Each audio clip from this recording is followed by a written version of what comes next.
a palavra, e o tema da palavra de hoje é o poder da obediência. Você pode repetir com o pastor? Diga: o poder da obediência. Existe um poder para aqueles que vivem uma vida de obediência. Olha para mim, por favor. Todos querem acessar em Deus algo novo. Todos querem da parte de Deus alcançar as suas realizações. Nós queremos encontrar em Deus respostas para problemas que são impossíveis. Problemas que, humanamente falando, é impossível. Nós queremos acessar em Deus algo novo e coisas que nós nunca vivenciamos. Mas Deus exige uma coisa de você, uma coisa de mim, uma coisa de nós, que se chama obediência. Então existe um poder que, quando alguém entra na obediência de Deus, esse poder começa a mover coisas, esse poder começa a trazer coisas para a vida dela, esse poder faz ela acessar em Deus novidades, e você pode crer nisso, que Deus é um transbordar de novidade. Talvez você tenha um tempo de cristão, um tempo de evangelho, mas eu posso afirmar com toda certeza e segurança que tem muitas coisas para você acessar em Deus ainda. O poder da obediência não é fácil, porque talvez aquilo que é mais difícil que o evangelho exige de nós é obedecer. Então nós vamos ler aqui sobre um exemplo, e eu quero colocar o texto para você, de Hebreus 11:17, que diz assim, e se tiver como você ler, você vai ler junto comigo. Hebreus 11:17 diz assim: pela fé ofereceu Abraão, colocou? Vocês podem ler comigo? Pela fé ofereceu Abraão quando foi provado. Sim, aquele que receber as promessas ofereceu o seu unigênito. Olha para mim, por favor. Hebreus 11 é um capítulo conhecido na Bíblia como a galeria dos heróis da fé. Então aqui a gente tem vários exemplos, porque a Bíblia, ela é formada por homens e mulheres também, que deram bons testemunhos, que deram exemplos. Então desde o início da Bíblia, e ela vai continuando, porque a Bíblia era uma trajetória dos acontecimentos aqui na terra, a gente vê pessoas se destacando em obediência, servindo a Deus. E dentro da galeria dos heróis da fé, nós temos um que se chama Abraão. E esse é considerado o principal de todos os heróis da fé. Abraão é considerado, e Tiago 2 fala sobre isso, que ele é o pai da fé. Considerado, respeitado e visto como o pai da fé. O que a gente leu simplesmente fala que ele ofereceu Isaque, o seu filho, como sacrifício, mesmo já tendo obtido as promessas. E isso aqui é revelador, porque hoje você vai entender a diferença de uma fé natural para uma fé sobrenatural. O poder da obediência que move a fé, que é sobrenatural. Abraão ofereceu seu filho porque Deus pediu seu filho, o filho que Deus havia dado. Deus pede o filho da promessa, o filho que ele havia prometido para Abraão, e depois de Abraão obter a promessa, Deus pede Isaque. Deus pede o filho de Abraão em sacrifício, mas ele já tinha tudo que ele queria. Não tinha motivos para Abraão sacrificar, apenas um: não sair da obediência. O que me chama a atenção e o que faz isso aqui sair da média, o que faz isso aqui ser grande diante dos olhos de Deus, porque Abraão ofereceu Isaque contra a vontade dele. Sacrifício por sacrifício, todos fazem sacrifícios, mas uma coisa é você sacrificar contra a sua vontade. Uma coisa é você obedecer, mesmo quando aquilo ali está contra a sua vontade. Eu me lembro de um rapaz que passou na igreja que a gente estava, e isso já tem uns 8 anos ou mais, e esse rapaz, ele veio de Portugal, chamava Alexandre, e ele veio ao Brasil, especificamente para a Bahia, porque ele tinha um desejo, e ele queria que os encostos, que os espíritos malignos realizassem aquele desejo para ele. Ele tinha 2. O primeiro desejo que ele tinha era não envelhecer. O segundo desejo que ele tinha, prosperar. Queria ser muito rico. Então ele foi para a Bahia buscar uma mãe de santo que era muito famosa, muito conhecida, ao ponto que lá em Portugal ele conhecia. Ele chegando lá, ele disse o que ele queria, se consultou, pagou. Eu me lembro que ele pagou na consulta um valor cerca de 5.000 reais. Começou aí já o seu sacrifício. E depois disso, ela pediu para ele voltar no outro dia, porque o que os encostos estavam falando para ela era algo que exigia muito dele. E aí, ele chegando no outro dia, ele disse: o que vocês querem que eu faça? Aí ela falou: o que você pediu representa muito. E os encostos pediu 2 coisas. Ele falou: o que é? Os seus 2 filhos. Os encostos querem os seus 2 filhos. Ele voltou para Portugal, pegou os seus filhos, foi para a Bahia, e os filhos dele morreu. Mataram os filhos dele, e ele ofereceu os filhos como sacrifício. E tatuou nas costas dele 2 gotas de sangue, 2 lágrimas de sangue. Sacrificou. Mas sacrificou para satisfazer uma vontade pessoal. Abraão não foi o único homem na terra que ofereceu o filho.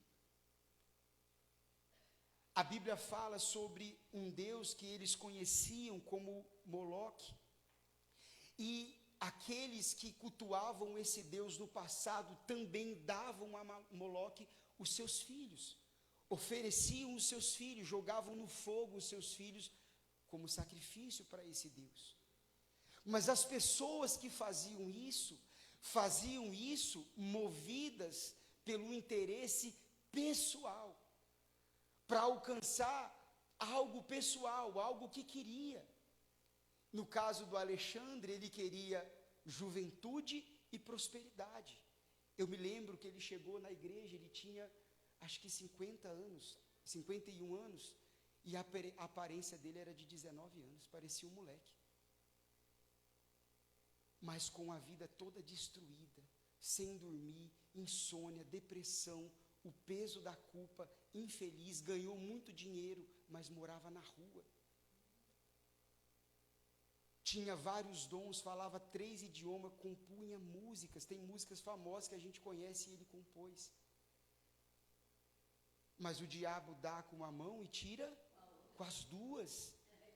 Agora o que você precisa entender é isso, que sacrificar sem obediência é em vão. Se você tem uma vida de sacrifício, mas a sua vida não está voltada a uma obediência a Deus, é nulo, é em vão. vai ser uma vida de sofrimento. E eu digo para vocês, isso só não está relacionado ao mundo, isso também está dentro da igreja.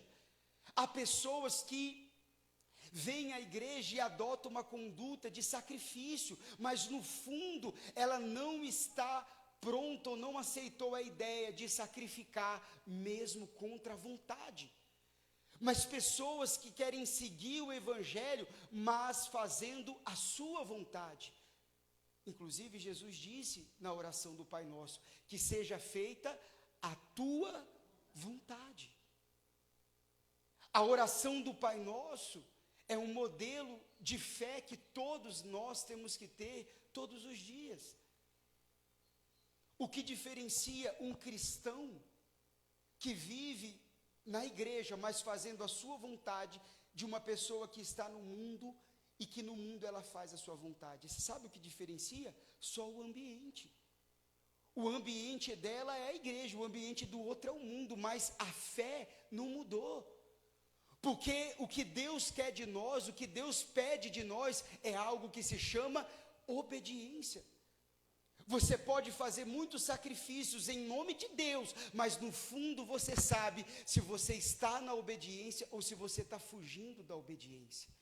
Eu me lembro aqui de algo que é um exemplo próprio para isso. 1 Samuel 15, 22. Quando o texto fala sobre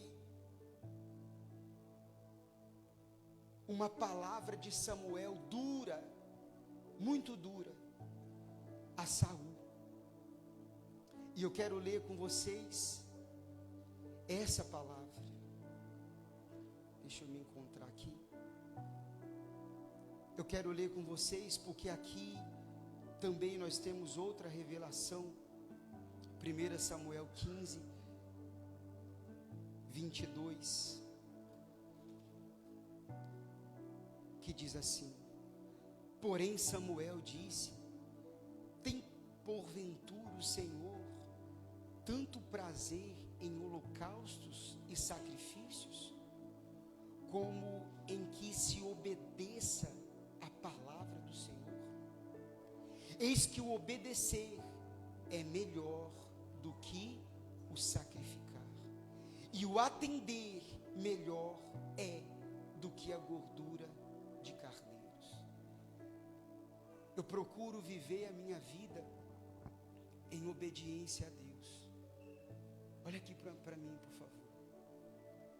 Mas todos os dias eu oro a Deus e eu peço a Ele que seja feita a vontade dEle, porque facilmente eu posso me enganar e mover dentro de mim vários sacrifícios em nome do Senhor, como Saul fez. Saul guardou os bois, guardou o melhor, guardou o rei contra a obediência que Deus havia dito, e disse: esse aqui, essa parte eu vou sacrificar ao Senhor. Então Samuel veio e falou: não foi isso que Deus pediu. Cuidado para você não ter atitudes e fazer aquilo que Deus não pediu. Antes de você mover algo na sua vida, antes de você se inclinar e tomar uma decisão, cuidado, para que você ouça a voz de Deus e entenda: foi Deus que pediu? Foi Deus que me pediu isso aqui? Foi Deus que me pediu? Porque normalmente o pedido de Deus vai te contrariar. O pedido de Deus vai contra a sua vontade. Quinta-feira nós estávamos aqui, eu estava resolvendo as coisas, minha esposa, e aí eu desci, ela foi ali na rua, e crianças que não têm os pais, que não estão com os pais ou com um responsável, a gente tem uma regra por dois motivos: pela proteção dos voluntários e pela proteção da criança, que não pode vir à igreja, porque se acontecer algo, quem é o responsável da criança? E aí a mãe foi para o bar e falou para as crianças virem para a igreja. Aí a minha esposa estava ali explicando com educação para as crianças: chama a mamãe, aí você vem, o responsável. E as crianças, dependendo da educação, ela não sabe ouvir não. E voltou, e daqui a pouco veio a mãe, furiosa, revoltada, quase batendo na minha esposa ali na rua. E aí a Renata falou com ela, com paciência, com calma, porque quem tem o Espírito de Deus promove a paz, é pacificador. E depois ela desceu e falou assim: nossa, amor, a gente não precisa disso. E quando ela falou disso, eu falei dentro de mim: então essa é a vontade de Deus, porque a vontade de Deus normalmente ela contraria a nossa vontade. Quando eu saí da igreja que eu fazia parte, eu tinha algumas funções lá dentro. A gente fazia 4 programas de TV por semana. Todos os dias eu fazia programa de rádio. Uma igreja gigante, quase 3.000 lugares. Nós pregávamos lá. E deixamos tudo. E sabe onde eu fui pregar? Na rua. Eu não procurei um lugar maior, um lugar melhor. Eu fui para a rua. Porque essa era a vontade de Deus. Eu fui de casa em casa, e minha esposa está aqui como testemunha. Tem algumas pessoas aqui que lembram dessa época. Dona Gilda, quantos anos que a senhora tem, Dona Gilda? De idade? 78 anos. Eu estou mentindo ou estou falando a verdade? Fui para a rua. Da rua conseguimos uma garagem. De uma garagem, outra garagem, que é do seu Clodo. Cadê ele aqui? Ali. Obediência. Obediência. Depois de lá, fomos pregar nos barraquinhos que tinham aqui. Depois buscamos outra garagem. Deus permitiu esse espaço. Deus abriu uma casa de oração. Tudo na vida, mais do que sacrificar, é você obedecer. E normalmente a obediência, ela vai te contrariar. Se você busca um cristianismo, um evangelho, se você busca um lugar para que seja feita a tua vontade, ainda que nesse lugar você faça muitos sacrifícios, me perdoe, mas eu preciso ser sincero com você, você não vai descobrir o poder da obediência. Você não vai ver o céu se mover ao seu favor. Abraão prosperou no deserto. Abraão venceu em terras estrangeiras. Abraão, mesmo sendo separado do seu sobrinho Ló, onde escolheu os pastos verdejantes, e ele foi para o deserto. No deserto ele prosperou. No deserto ele cresceu. Se você está na obediência, Deus não precisa da geografia para te abençoar. Deus não precisa que os campos estejam preparados. Deus não precisa que as pessoas estejam do seu lado, porque o céu vai colaborar ao seu favor. Se você está na obediência, existe um poder que se move ao seu favor, e que você vai acessar, você vai alcançar o novo de Deus, e Deus derrama o novo dele todos os dias na vida daqueles que vivem em obediência. Diga graças a Deus. Viva na obediência. Espírito Santo, o que o Senhor quer de mim?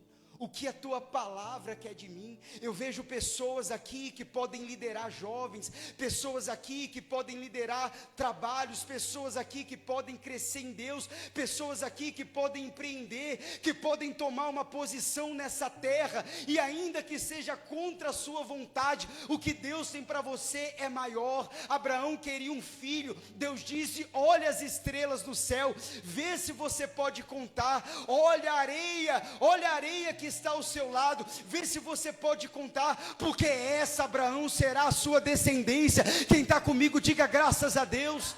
Se Deus estiver com você, e se você estiver na obediência, você vai acessar o novo de Deus. O céu vai estar ao seu lado, vai estar ao seu favor. Nunca Deus pede algo para deixar a gente no negativo. Deus nunca deve nada a ninguém. Abraão queria um filho, e ele teve uma descendência. o pai da fé. Jesus disse: aqueles que morrem em Deus, quem recebe é Abraão, no seio de Abraão. A pergunta que o Espírito Santo faz: você prefere viver uma vida de sacrifício? Você faz tudo para o seu casamento dar certo. Você sacrifica tudo, mas ainda dá errado. Tem pessoas que trabalha, acorda cedo, dorme tarde e come pão de dores. Conhece muito bem o que é sacrifício, mas está na hora de conhecer o que é obedecer. Quando você é fiel com Deus, com os seus dízimos e as suas ofertas, você está em obediência. Quando você coloca sua vida sentimental diante de Deus e passa a seguir aquilo que Deus quer, você está em obediência. A obediência te leva à prosperidade. A obediência te leva a realizações. A obediência abençoa a sua descendência. Você pai, você mãe, você quer abençoar a sua família, você quer que a sua família esteja guardada em Deus, no esconderijo do Altíssimo, obedeça. A obediência de Abraão abençoou a descendência de Abraão. A sua obediência em Deus vai abençoar os seus filhos e os filhos dos seus filhos. Diga assim seja. Fique de pé, por favor. Parece ser simples, mas nós sabemos que não é. Mas obedecer é melhor do que você sacrificar. Às vezes a gente passa coisas aqui e eu falo, já falei para minha esposa e eu confesso a vocês: Senhor Jesus, se o Senhor quiser que eu comece o trabalho em outro lugar, do zero, eu começo, eu sacrifico. Mas Jesus disse: melhor obedecer do que sacrificar. Nós não somos mais donos de nós mesmos. Quem guia a nossa vida é Jesus. E eu prefiro assim. Eu prefiro que Ele seja o norte, que Ele seja a minha bússola, que Ele seja a minha direção, porque eu creio quando Jesus disse: eu sou o caminho. Então deixa Ele guiar o seu caminho, deixa Ele controlar o seu caminho, deixa Ele guiar a sua vida. Sai nessa manhã, não com o coração trancado, não com o coração fechado, mas saia nessa manhã, dentro de você, meu Deus, a partir de hoje, quem vai me guiar é o Senhor. O Senhor vai dirigir a minha vida. Eu estou aqui, eu quero viver para Ti, e que seja feita a Tua vontade. Eu creio que nesse ano tem novidade de Deus para você. Eu creio que ainda nesse ano tem um derramar de coisas novas. Eu creio que nesse ano que tem pessoas que Deus vai fazer ela acessar o novo. E você vai entrar esse próximo ano dentro da promessa. Amém, gente? Chega de você ficar acompanhando a promessa de lado. Chegou o momento de você estar dentro da promessa, de você fazer parte da promessa, de você abençoar. Abençoarei os que te abençoares e amaldiçoarei os que te amaldiçoarem. Por quê? Porque você é a promessa. A promessa está em você. Então que o poder da obediência se mova dentro de você. Que todas as vezes que você for tomar uma decisão, uma atitude: Senhor, é isso que o Senhor quer. Senhor, é isso mesmo que o Senhor quer para a minha vida. Porque uma decisão errada, você pode seguir um destino totalmente diferente para a sua vida. Amém, gente? Feche os seus olhos, por favor. Vamos